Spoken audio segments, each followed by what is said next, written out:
galera, hoje iniciamos o nosso programa podcast A Voz do PCD, um programa voltado exclusivamente para o público de pessoas com deficiência, com o objetivo único e básico de dar voz e luz aos invisíveis.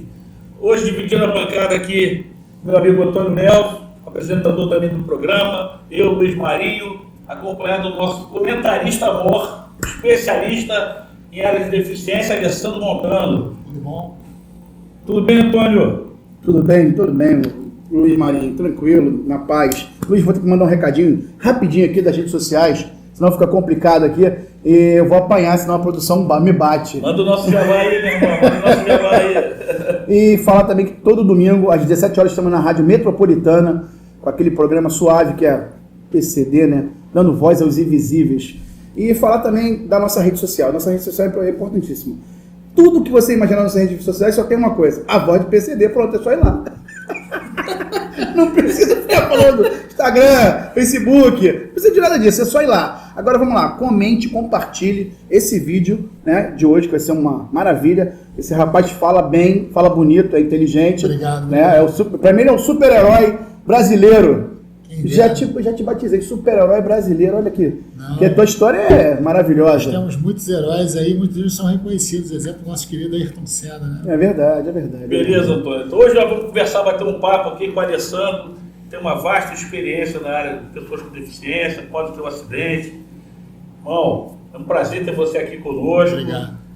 Vamos usar e abusar um pouquinho da tua experiência. Vamos lá, fazer um bate-boca. O objetivo do programa é abrir o microfone para fala, para te ouvir, a tua experiência, a tua eficácia, o teu trabalho.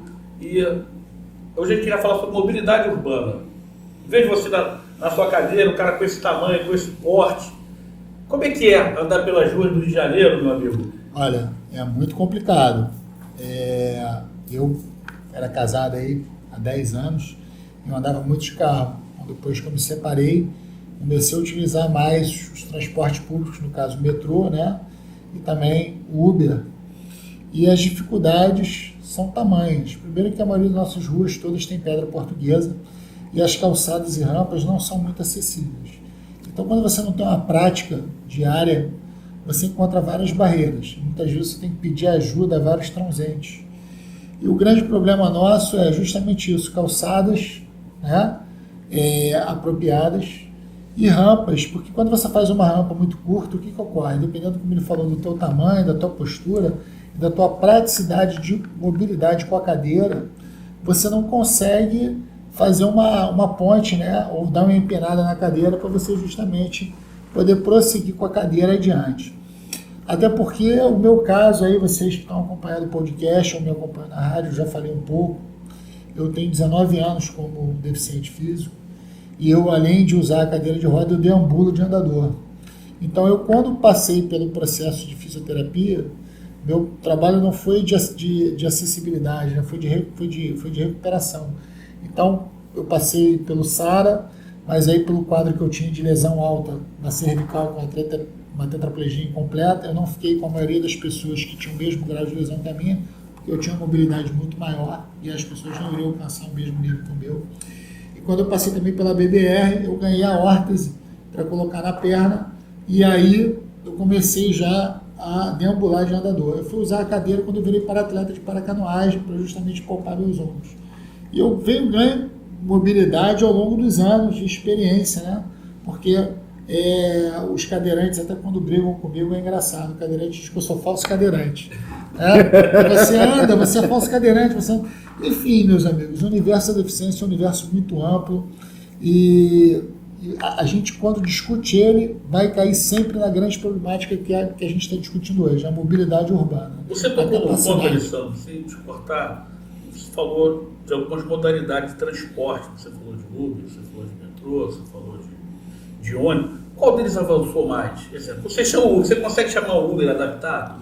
Não, olha só, o Uber ele foi uma mão na roda na vida da pessoa com deficiência. Porque antigamente, como eu falei para vocês, eu estava há 19 anos, já deficiente, e como passei pela seleção paralímpica de natação e a seleção brasileira de paracanoagem, o centro de treinamento é em São Paulo. Então, quando você chegava no Rio, quando só tinha táxi, o motorista dizia para você que não ia levar cadeirante e ele escolhia quem ele ia levar. Então você era refém do táxi. Quando você veio com a opção do Uber, ele imediatamente se tornou um fenômeno para as pessoas com deficiência, porque ele aumentou a mobilidade das pessoas com deficiência. A problemática que você encontra em relação ao Uber, é até interessante a gente comentar aqui, até para a empresa ter noção, é que a maioria dos carros do Uber são alugados e são motoristas que advêm do táxi. Então, chamados carros black, ou motoristas que têm carros com banco de couro, têm a resistência de não querer levar o cadeirante. Por quê? Porque, por exemplo, a minha cadeira não é desmontável, minha cadeira é dobrável. Então, para eu levar a cadeira, o que eu faço? Eu levo um saco plástico daqueles de 20 litros, né, chamado sacão de lixo preto, para forrar o banco e botar a cadeira, e assim ele poder levar a cadeira no banco de trás. Porque todos nós sabemos como é que está a problemática do transporte público do Brasil em relação ao preço do combustível. Então, geralmente, um porta-mala tem um kit gás. Então, você não consegue botar a tua cadeira, né?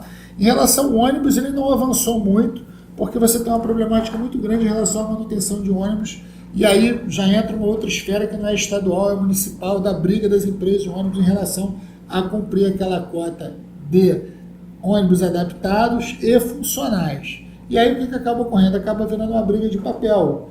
Você acaba, na verdade, você o cadeirante, você o deficiente físico, que não consegue entrar dentro do ônibus normalmente, você acaba vítima dessa briga, porque é uma demora muito grande. Já o metrô, ele tem uma acessibilidade muito boa, tem um preparo muito grande por parte dos agentes, além de todas, ou a maioria de todas as estações serem adaptadas com elevador, né, ou com a capacidade dos seguranças e pessoas envolvidas na manutenção do transporte naquela estação, ajudar você na mobilidade com a cadeira de roda. Então, assim, nesse ponto a gente não pode reclamar. Tá? Na questão do BRT, aquele vão que tem entre a plataforma e o ônibus incomoda muito. Quando você chega na estação do BRT, tem funcionário preparado para te atender? Excelente pergunta, porque o mesmo ocorre na composição do metrô. Geralmente, quando você embarca, um agente de segurança, um agente do metrô te ajuda no embarque. Eu não sei em relação ao BRT, porque eu sou sincero, eu vejo muitas pessoas reclamando do nosso transporte de ônibus, então imagina como é que deve estar o BRT. Mais para frente, uma das ideias que a gente tem no programa é a gente também procurar ver como está a acessibilidade e a mobilidade de determinadas áreas da cidade e determinados tipos de transporte, para a gente fazer um teste de como está uma pessoa que não está acostumada ou habilitada a usar, para a gente poder passar para outros deficientes físicos. Porque como a gente dá voz, né, às pessoas que não têm e às pessoas que estão em casa ou que muitas vezes se limitam por ser deficiente, é bom você saber como está a mobilidade da sua cidade. Porque muitas vezes você mesmo acaba se autocastigando, se autoflagelando de estar em casa. A vida continua, meus amigos, e a gente precisa de mobilidade, sim. Então, nada melhor que você dar a sua voz a isso. E a gente pretende dar essa voz para vocês aqui. Então, Alessandro, não sei se você é do seu conhecimento, né, de todos que estão até nos assistindo aqui, já existia, antes do Uber chegar, já existiam os táxis, né, adaptáveis, tá? Se eu não me engano, na época tinham 150 carros desse, tá? Só que os cadeirantes não ligavam para eles. Por causa de valor, preço? Não ligavam. O preço é o mesmo, não ligavam para eles. Então eles têm todo, e é legalizado, né? Não é o Uber que não é legalizado, né? E eles têm, na verdade eram doblôs na época.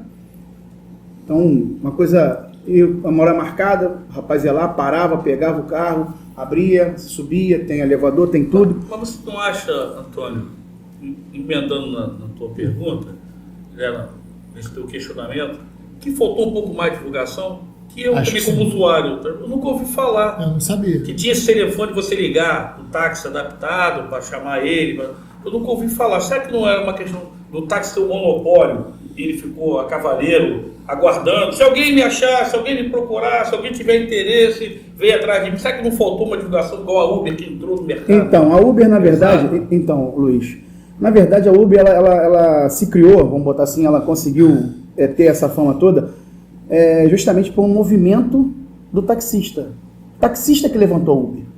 O taxista que falou assim, olha, não vamos, fez aquela paralisação no Rio de Janeiro e não vamos andar de Uber. Aí ninguém conhecia a Uber, passou a conhecer. Meia dúzia de gato pingado que era taxista, vamos fazer, o pessoal foi na onda, né? Então, o que na verdade tinha que ser diferente. Já que tem a Uber aí, vocês querem a Uber é mais barato? Tranquilo, bota o carro na garagem. Todo taxista bota o carro na garagem. Pronto, trabalha só com a Uber para ver quanto vai ficar a dinâmica da Uber. Já está assim nesse nível, né? Então, voltando à adaptação, os carros eram um carro que exigência da prefeitura, novos, praticamente, na minha opinião, zerado. Eu até admirava o trabalho dos taxistas, né? Só que eles não tinham cliente, porque ninguém ligava para os caras. E a prefeitura não vai fazer propaganda. Quem deveria fazer propaganda é o próprio taxista. Só que é difícil, porque já é difícil de você achar um cadeirante ou um deficiente na rua. Naquela época, imagina hoje. Perdão, hoje é mais fácil. Naquela época era mais difícil. Hoje você consegue. Então, eu entendo o seu lado, Alessandro, você falar que deu mobilidade a todos vocês, isso é legal, mas já existia isso, apenas as pessoas não procuravam. Eu acho que é isso que você comentou que também aconteceu muito, é a falta de informação. Sim. Né? E até é bom a gente discutir isso, porque é uma das enquetes que a gente quer levar para você cadeirante, você deficiente físico, você que tem essa dificuldade de conseguir informação. E se você tiver alguma pergunta, como nossos amigos aqui já falaram, procure as nossas redes sociais. Para quê? Para poder fazer perguntas, divulgar que tipo de enquete, que tipo de matéria você quer ver aqui, no que a gente pode ajudar você na nossa mobilidade urbana. Mas se você olhar, né, eu conheço um pouquinho de trânsito também, ter trabalhado no Detran, trabalhado no Teto, o que acontece? Você não tem uma discussão séria sobre o transporte. A gente está falando de mobilidade urbana, a gente precisa entender, o transporte precisa se interligar. Você tem um VLT hoje que sai de um lugar para lugar nenhum. Ele não integra nada com nada. É verdade. Você tem um trem que não integra com nada. Você tem um ônibus que sai de um lugar qualquer para outro lugar sem integração com nada. É verdade. Então você não tem uma integração do transporte, ele não se fala. Até a questão de conforto.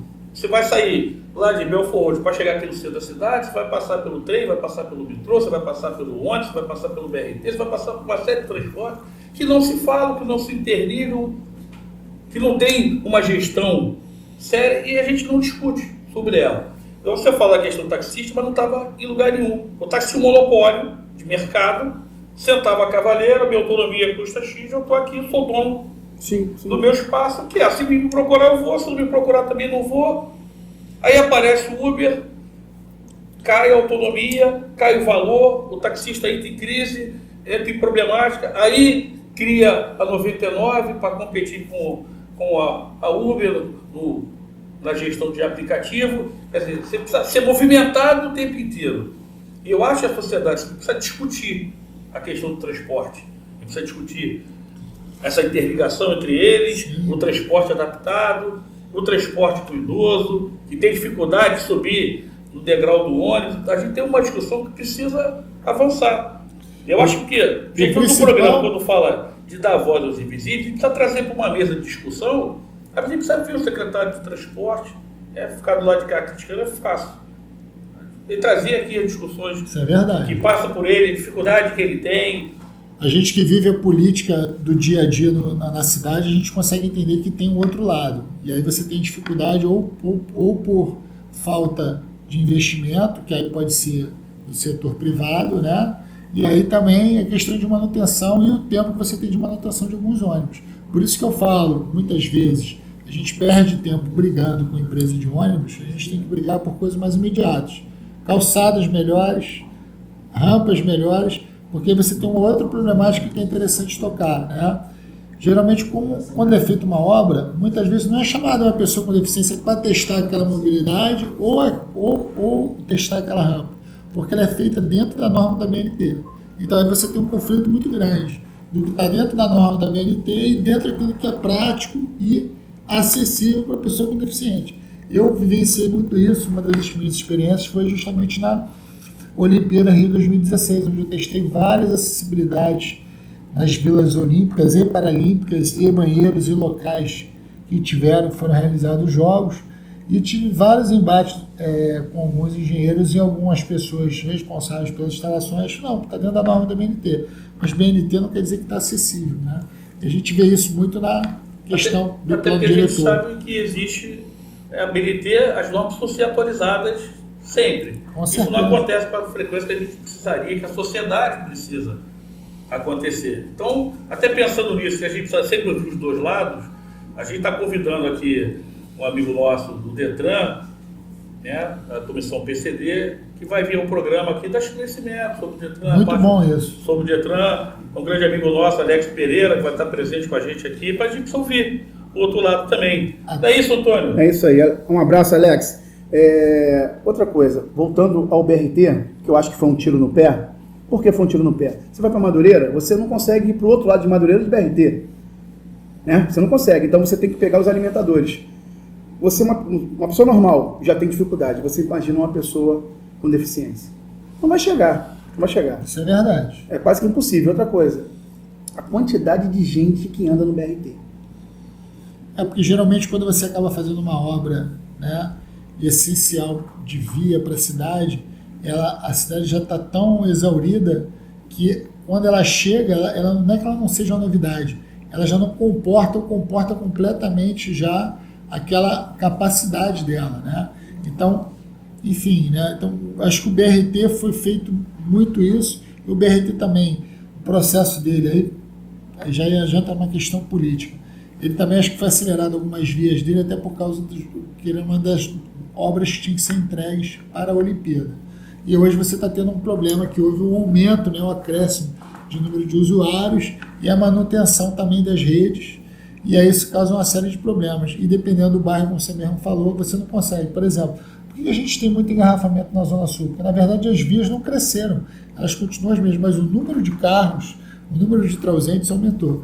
E uma coisa que vocês salientaram, falaram aqui que é muito importante a gente tocar, que mesmo você não sendo considerado deficiente, você entrando na terceira idade, você perde capacidade motora. Então você se torna uma pessoa também necessitária de mobilidade e de acessibilidade nas vias públicas.